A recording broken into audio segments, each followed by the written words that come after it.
سورۃ الاعراف آیت نمبر 1۔ سورۃ الاعراف جو ہے یہ مکی صورت ہے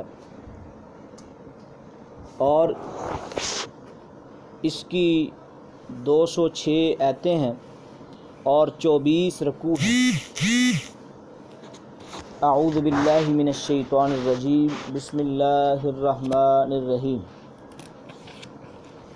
الف لام میم صاد، کتاب، یہ کتاب انزل الیک، جو اتاری گئی ہے، الیک، آپ کی طرف، فلا یکن، چنانچہ نہ ہوں آپ، فی صدری کا، اپنے سینے میں، حرجن، کوئی تنگی، آپ اپنے سینے میں کوئی تنگی محسوس نہ کریں، منہ، اس کتاب کی وجہ سے،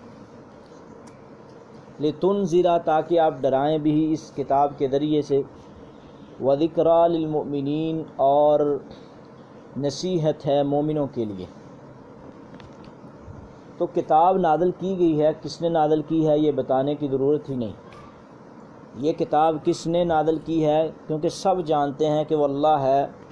مقصود اس سے یہ ہے کہ آپ جھٹلانے والوں کو ڈرائیں اور خبردار کریں۔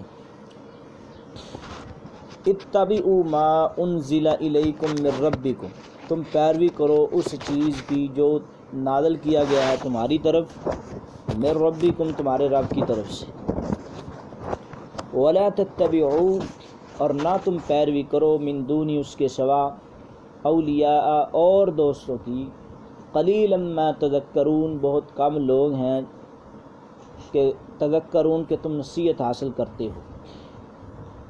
اتبعوا، تم پیروی کرو، ما، اس چیز کی، انزل الیکم، جو اتارا گیا ہے تمہاری طرف، من ربکم، تمہارے رب کی طرف سے، ولا تتبعوا، اور نہ تم پیروی کرو، من دونی، اس کے سوا، اولیاء، اور دوستوں کی، قلیلاً، بہت کم ہے، ما، وہ، تذکرون، جو تم نصیحت حاصل کرتے ہو۔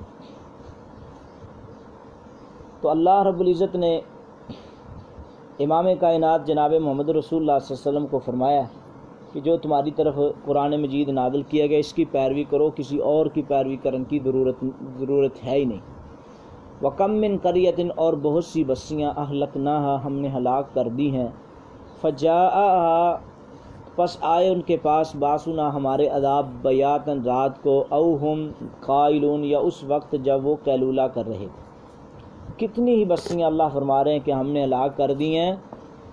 تو پچھلی آیتوں میں تم بہت کم نصیحت قبول کرتے ہو، یہاں فرمایا کہ دیکھ لو کہ نصیحت اور عبرت کے لیے تمہارے کتنی بستیاں الٹ کے رکھتے۔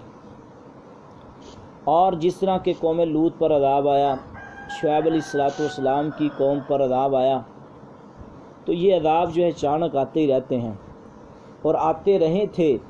بس نبی علیہ السلام کی امت میں بھی چھوٹے چھوٹے عذاب، بڑے عذاب نہیں۔ فما کان دعواہم، پھر نہ تھی ان کی پکار، اذ جاءہم، جب آ گیا ان کے پاس، باسنا، ہمارا عذاب، الا، مگر، ان قالوا، یہ کہ انہوں نے کہا، انا کننا ظالمین، بلا شبہ ہم ہی ظالم، انا کننا ظالمین، بلا شبہ ہم ہی ظالم۔ فما کان دعواہم، پھر نہ تھی ان کی پکار، اذ جاءہم باسنا، جب آ گیا ان کے پاس ہمارا عذاب، الا، مگر، ان قالوا، یہ کہ انہوں نے کہا، انا کننا ظالمین، بلا شبہ ہم ہی ظالم ہیں۔ فَلَنَسْأَلَنَّ الَّذِينَ، پھر ہم ضرور پوچھیں گے۔ تو فما کان دعواہم کی تشریح، دعویٰ کا معنی دعا بھی ہے، ادعا بھی ہے، یعنی اس وقت ان کے سوائے گناہ کے، اعتراف کے، کچھ نہ بن پڑا۔ وہ اپنے بنائے ہوئے اولیاء، جھوٹے معبودوں کو بھول گئے اور اپنے دعوے بھی چھوڑ دیے۔ مثلا یہ کہ آخرت کو بھی ہم ہی مقرب ہوں گے، مگر اس وقت کا اعتراف گناہ ان کے کسی کام نہیں آئے گا۔ جب گناہ سے توبہ کا وقت تھا اس وقت غفلت میں گزارا، تو اب یہ بات ان کے پسند۔ فَلَنَسْأَلَنَّ الَّذِينَ، پھر ہم ضرور پوچھیں گے ان لوگوں سے، اُرْسِلَ إِلَيْهِمْ، جو بھیجے گئے ان کی طرف، وَلَنَسْأَلَنَّ الْمُرْسَلِينَ، البتہ ہم ضرور پوچھیں گے بھیجے ہوئے رسولوں سے۔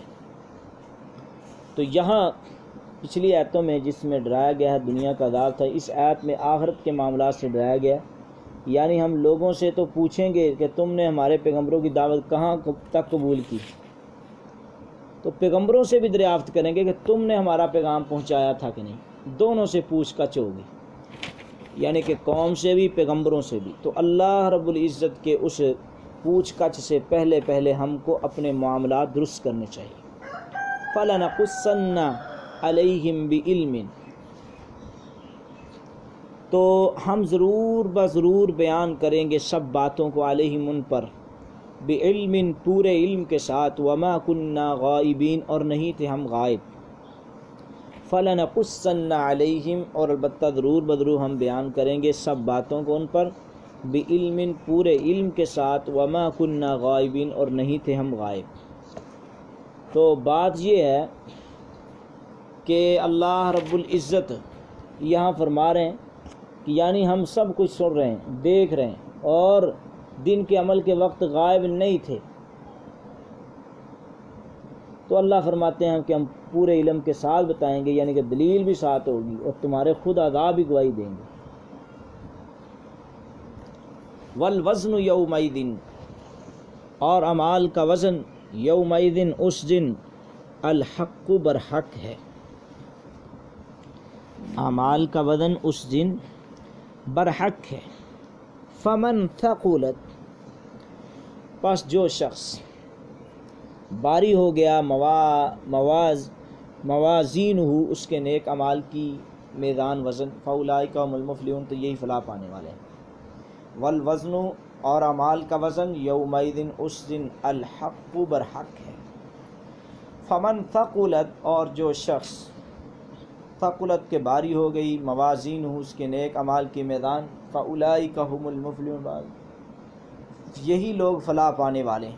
کل قیامت کا دن نیکیوں والا پلڑا جن کا باری ہو گیا، اللہ رب العزت نے ان کو جنت دے دینی ہے۔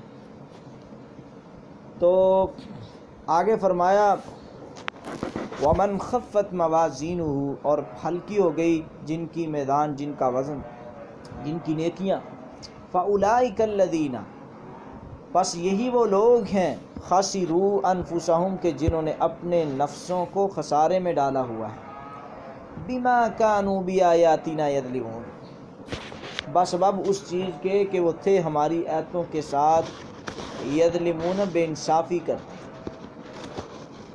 تو اکثر مفسرین کے نزدیک اس سے مراد کافر ہیں، قرآن نے انہیں خاسروا انفسہم قرار دیا۔ مومن تو آخرکار کسی نہ کسی طرح سے اللہ کی رحمت کے جوار میں پہنچ ہی جائیں گے، جس طرح کہ سیدنا عبداللہ ابن عمر رضی اللہ تعالیٰ عنہ فرماتے ہیں کہ نبی کریم صلی اللہ علیہ وسلم نے فرمایا، میری امت کے ایک شخص کو قیامت کے روز سب کے سامنے لایا جائے گا اور اس کے 99 اعمال کھولے جائیں گے، ان میں سے ہر ایک اتنا ہوگا جتنا دور نگاہ جاتی ہے۔ پھر پروردگار اسے فرمائیں گے، کیا تم ان میں سے کسی عمل سے انکار کرتے ہو؟ وہ عرض کرے گا نہیں۔ پھر پروردگار فرمائیں گے، تمہاری ایک نیکی بھی ہمارے پاس ہے، آج تم سے کوئی بے انصافی نہیں کی جائے گی۔ پھر ایک بتا کا کاغذ کا ٹکڑا لایا جائے گا جس پر لکھا ہوا ہوگا، اشہد ان لا الہ الا اللہ واشہد ان محمدا عبدہ ورسولہ۔ تو وہ عرض کرے گا، بھلا یہ ایک پرزہ ان تمام دفتروں کے مقابلے میں کس طرح کام آئے گا؟ حکم ہوگا کہ تم پر کوئی ظلم نہیں ہوگا، لہذا صبر کرو۔ پھر وہ تمام دفتر ایک پلڑے میں رکھ دیے جائیں گے جن میں زنا بھی لکھا ہوا ہوگا، چوری بھی لکھی ہوئی ہوگی، شراب بھی لکھی ہوئی ہوگی، بڑے بڑے گناہ ہوں گے۔ تو یہ ایک کاغذ کا پرزہ دوسرے پلڑے میں رکھا جائے گا، یہ دفتر ہلکے ہو جائیں گے، وہ پرزہ باری ہوگا۔ اللہ کے نام کے مقابلے میں کوئی چیز باری نہیں ہو سکتی۔ یہ حدیث جامع ترمذی کتاب الایمان باب ما جاء فی من یموت، حدیث نمبر 2639۔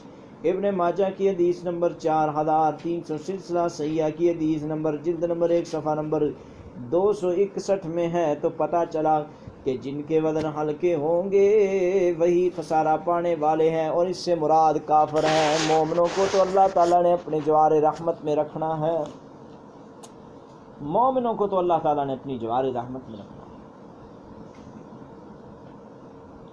اور اہل علم نے دوسری آیات و حدیث کو مد نظر رکھ کے اس شخص سے وہ آدمی مراد لیا جسے کلمہ پڑھنے کے بعد عمل کا موقع ہی نہیں ملا، یعنی جسے آخری وقت پر کفر و شرک سے بعد آنے اور اسلام لانے کی توفیق ملی، اسلام لانے سے اس کے گناہ معاف کر دیے جائیں گے، وہ مراد۔ ورنہ اکیلا کلمہ ہی کام نہیں دے گا، 3 چیزوں کا نام ایمان ہے، کلمے کے ساتھ تصدیق بھی ہے، اور تصدیق کے ساتھ عمل جوارے بھی ہیں۔ تو یہ اللہ تعالیٰ کی رحمتوں کا نزول ہے، اللہ کی برکتوں کا نزول ہے، تو ہم اس بات کا تو انکار کر ہی نہیں سکتے نا۔ وَلَقَدْ مَكَّنَّاكُمْ فِي الْأَرْضِ وَجَعَلْنَا لَكُمْ، وَلَقَدْ البتہ تحقیق، مَكَّنَّاكُمْ ہم نے قدرت دی تم کو، فی الارض زمین میں، وَجَعَلْنَا اور ہم نے بنائے، لکم تمہارے لیے، فیہا اس زمین میں، معایشہ اسباب گزران، قلیلا ما تشکرون بہت ہی کم لوگ ہیں جو تم شکر کرتے ہو، بہت کم لوگ شکرے ہیں، باقی نشکرے لوگ ہی ہیں۔ تو اللہ رب العزت فرما رہے ہیں، اوپر کی آیات میں اللہ نے ڈرایا ہے اور انبیاء کی دعوت کو قبول کرنے کی طرف بلایا ہے، تو ترغیب بھی دی ہے، نعمتوں کی کثرت کی طرف اشارہ۔ اب یہاں سے نعمتوں کے بیان کا سلسلہ شروع ہو رہا ہے، ساتھ ہی شیطان کے حسد اور انسان کو اللہ کی نعمتوں سے محروم کرنے کی جد و جہد کے بارے میں بیان ہو رہا ہے۔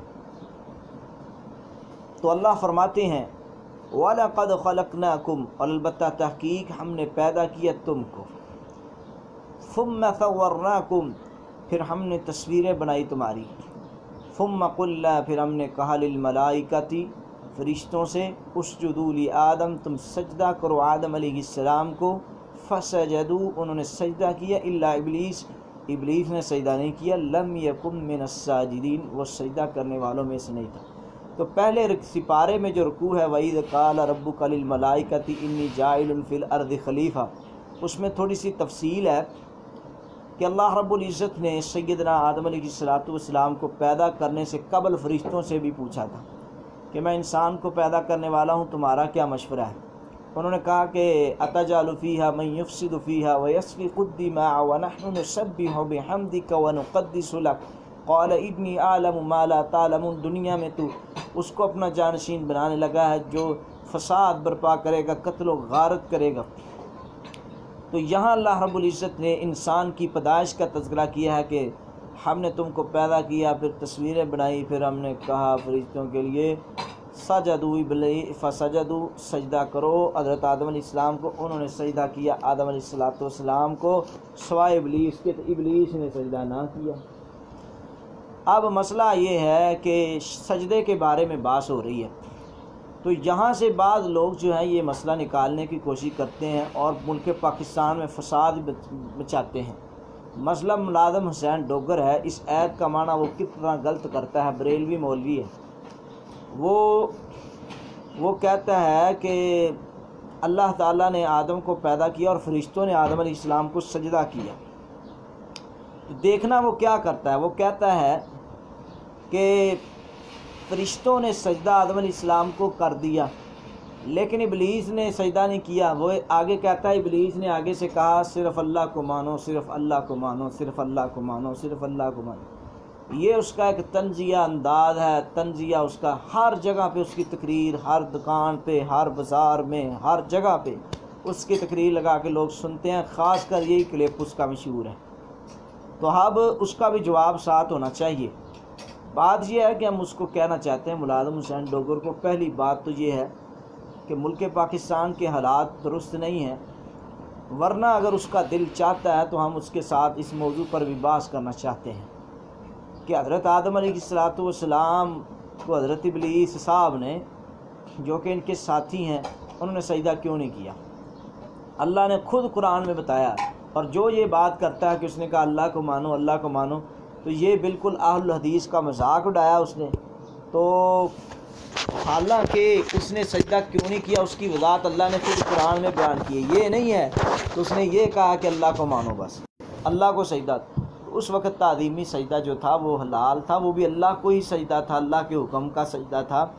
تو اب امت محمدیہ میں تعظیمی سجدہ بھی حرام ہے۔ امام کائنات جناب محمد رسول اللہ صلی اللہ علیہ وسلم نے فرمایا کہ لا امرت المرأۃ ان تسجد لزوجها، کہ میں اگر اپنی شریعت میں سجدہ کی اجازت دیتا، میں مرد کو نہیں عورت کو اجازت دیتا کہ وہ اپنے خامد کو سجدہ کرے۔ تو آگے اللہ فرماتے ہیں قال، اللہ نے فرمایا ما منع کا شیطان ابلیس، کس چیز نے منع کیا بھائی تجھے، تو سجدہ کیوں نہیں کیا؟ اللہ تسجد، اس سے کہ تو سجدہ کرے، اذ امرتک، جب تک میرا حکم تھا۔ قال، تو شیطان نے کہا انا خیر منہ، میں بہتر ہوں اس سے، خلقتنی من نار، تو نے پیدا کیا ہے مجھ کو آگ سے، وخلقتہ من طین، تو اس کو تو نے پیدا کیا مٹی سے۔ اب میں بھی یہاں ایک بات کرنا چاہتا ہوں، جو حدیث اور قرآن و ظاہری قرآن اور حدیث کی مخالفت میں قیاس کرتے ہیں جس طرح کے حنفی، وہ گمراہ ہو جاتے ہیں۔ جس طرح شیطان نے قیاس ہی تو کیا تھا، شیطان نے قیاس کیا، ظاہری دلائل ہونے کے باوجود، اللہ کا حکم واضح ہونے کے باوجود اس نے قیاس کیا، گمراہ ہو گیا۔ دیکھو کیسے قیاس کیا، اس نے قیاس کیا، اس نے کہا مجھے تو نے پیدا کیا آگ سے اور اس کو مٹی سے، تو میں قالا، اس نے کہا نا خیر منہ، میں بہتر ہوں اس سے۔ اللہ اکبر، خلقتنی من نار وخلقتہ من طین۔ تو بات یہ ہے کہ یہاں اس نے یہ سجدہ اس لیے نہیں کیا کہ اس نے تکبر کیا تھا، ایک یعنی کہ کئی جگہوں پہ الا ابلیس ابا واستکبر کے الفاظ آتے ہیں۔ تو جو مولانا ملازم صاحب ڈوگر صاحب مانا کرتے ہیں اللہ کو مانو، اللہ کو مانو، یہ کسی آیت کا ترجمہ اور حدیث کا ترجمہ دکھا دے تو ہم انشاءاللہ اس کتاب کے بدلے میں 5,000 کے نوٹ اس کو تول کے دینے کے لیے تیار ہیں، اس کی غلامی کرنے کے لیے تیار۔ کالا، تو اللہ تعالیٰ نے فرمایا فاہبط، تو اتر، منہا، آسمان سے، فما یکون لکا، نہیں تھا لائق تیرے لیے، ان تتکبر، کہ یہ تو تکبر کرتا، فیا، اس میں، اللہ، آسمان میں، فخر، سو نکل جا، انک من الصاغرین، بے شک اب تو ذلیلوں میں سے ہے۔ تو نے سجدہ نہیں کیا، کر لیتا تو بہتر تھا، اب تو نے سجدہ نہیں کیا، اب تو ذلیلوں میں سے اب نکل جا۔ کالا، تو شیطان نے کہا انظرنی، اے اللہ مجھے مہلت دیجئے، الی یوم یبعثون، دوبارہ اٹھائے جانے دن تک۔ کالا، تو اللہ نے کہا انک، بے شک تو، من المنظرین، مہلت دیا گیا ہے۔ کالا، کہا مہلت دیے ہوئے آدمیوں میں سے ہے۔ کالا، تو اس نے کہا فبما، تو بوجہ اس کے، اغویتنی، جو تو نے مجھے گمراہ کیا ہے، لاقعدن، البتہ میں ضرور بیٹھوں گا، لہم، ان کو گمراہ کرنے کے لیے، صراطک المستقیم، تیرے سیدھے رستے سے، ثم لآتینہم من بین ایدیہم، اور البتہ میں ضرور آؤں گا ان کے پاس، ان کے سامنے سے۔ وہ کہہ رہا کہ میں ضرور آؤں گا شیطان سامنے سے، ومن خلفی، ان کے پیچھے سے بھی حملہ کروں گا، آگے سے بھی کروں گا، وعن ایمانہم، اور ان کے دائیں سے بھی حملہ کروں گا، وعن شمائلہم، اور ان کے شمال سے بھی حملہ کروں گا، ولا تجد اکثرہم شاکرین، اور اکثر لوگوں کو تو شکر والا نہیں پائے گا۔ تو پتہ چلا کہ جو لوگ شکر نہیں ادا کرتے وہ شکر آدمی ہیں، ان پہ اللہ کی لعنت ہی ہو سکتی ہے۔ کالا، تو اللہ نے کہا اخرج منہا، اخرج منہا، اخرج منہا، تو نکل جائے اس سے، مذمومن، حقیر ہو کر، مدحورن، ددکارا ہوا، لمن، اس شخص کے لیے، تابعہ کا جو تیری پیروی کرے گا، من، ان میں سے، لأملأن جہنم، تو البتہ میں ضرور بھروں گا جہنم کو، منکم، تم سے، اجمعین،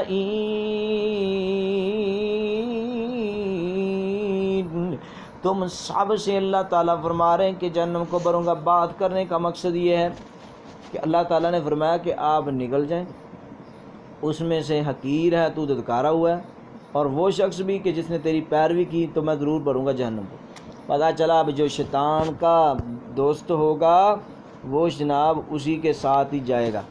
ویا آدم، اے آدم، اسکن انت، اللہ نے ادھر سے حکم دیا، اسکن، تو ٹھہر جا، انت، تو، وزوجک، تیری بیوی، جنت میں، فکلا، تم کھاؤ، من حیث شئتما، جہاں سے تم چاہو، ولا تقربا ہذہ الشجرہ، اس درخت کے قریب نہیں جانا، فتکونا من الظالمین، تو ظالموں میں سے ورنہ ہو جاؤ گے۔ تو اللہ اکبر، شیطان نے اپنا کام تو چلانا شروع کر دیا، اس نے حضرت آدم سے کام شروع کیا، اس نے کہا اس کو نہیں سجدہ کیا نا، اب اس کو ہی گمراہ کروں گا میں۔ اللہ اکبر۔ تو فوسوس لہم الشیطان، پھر وسوسہ ڈالا ان دونوں کو بہکانے کے لیے شیطان نے، لیبدی لہما، تاکہ وہ ظاہر کر دے ان کے لیے، ما وری عنہما، جو چھپائی گئی تھی ان سے، من سوآتہما، ان دونوں کی شرمگاہیں۔ وقال، اور شیطان نے کہا، ما نہاکما، نہیں روکا تم کو، ربکما، تمہارے رب نے، ان ہذہ الشجرہ، اس درخت سے، الا ان تکونا، مگر یہ کہ تم ہو جاؤ ملکین، فرشتے، او تکونا من الخالدین، یا تم ہو جاؤ ہمیشہ رہنے والے۔ وقاسمہما، ان دونوں نے قسمیں کھائی ان کے سامنے، انی، بے شک میں، لکما، تم دونوں کے لیے، لمن الناصحین، البتہ خیر خواہوں میں سے ہوں۔ فدلاہما بغرور، چنانچہ شیطان نے پھسلا دیا ان دونوں کو دھوکے سے، فلما ذاقا، پھر جب انہوں نے چکھا، الشجرہ، درخت کو، بدت لہما، ظاہر ہو گئی ان دونوں کی، سوآتہما، شرمگاہیں، وطفقا، اور وہ لگے، یکسفانی، وہ چپکانے لگے، علیہما، ان پر، من ورق الجنہ، جنت کے پتے، وناداہما، اور انہوں نے پکارا، ربہما، اپنے رب کو، الم انہکما، کیا، اچھا، ان کے رب نے پکارا، کیا میں نے نہیں روکا تھا، ان تلکم الشجرہ، اس درخت سے، وَأَقُلْ لَكُمَا، اور کیا میں نے نہیں تم کو کہا تھا، ان الشیطان لکما، بے شک شیطان تم دونوں کا، عدو، دشمن ہے، مبین، واضح۔ اور بات یہ ہے، فطرتی بات ہے کہ جب حضرت آدم علیہ السلام نے جس درخت سے روکا گیا تھا اس کا پھل کھا لیا تو دونوں برہنہ ہو گئے۔ فطرتی بات ہے، دونوں اپنے آپ کو چھپانے لگے، یعنی کہ برہنہ ہونا یہ اچھی بات نہیں ہے۔ اور پھر اللہ تعالیٰ نے ان کو کہا بھی، کیا میں نے تمہیں حکم نہیں دیا تھا کہ شیطان تمہارا دشمن ہے؟ تو پھر وہ دونوں نے دعا کی، قالا، کہنے لگے، ربنا، ہمارے رب، ظلمنا، ہم نے ظلم کیا، انفسنا، اپنے نفسوں پر، وَإِن لَّمْ تَغْفِرْ لَنَا، اگر تو نے نہ بخشا ہمیں، وَتَرْحَمْنَا، اور تو نے نہ رحم کیا ہم پر، لَنَكُونَنَّ مِنَ الْخَاسِرِينَ، تو البتہ ہم خسارہ پانے والوں میں سے ہو جائیں گے۔ قال، اللہ نے کہا، اہبطوا، تم اترو، بعضکم لبعض عدو، تمہارا بعض جو ہے وہ بعض کا دشمن ہے، تمہارا بعض کا دشمن ہے۔ وَلَكُمْ فِي الْأَرْضِ مُسْتَقَرٌّ، تمہارے لیے زمین میں ٹھہرنا ہے، وَمَتَاعٌ، فائدہ اٹھانا ہے، إِلَىٰ حِینٍ، وقت معین تک۔ قال، تو اللہ تعالیٰ نے فرمایا، فیہا، اسی زمین میں، تحیون، تم زندہ رہو گے، وفیہا تموتون، اور اسی میں تم مرو گے، ومنہا تخرجون، اور اسی میں تم نکالے جاؤ گے، یعنی کہ اسی زمین میں زندہ رہو گے، اسی زمین میں تم مارے جاؤ گے، اور اسی زمین میں سے تم نکالے جاؤ گے۔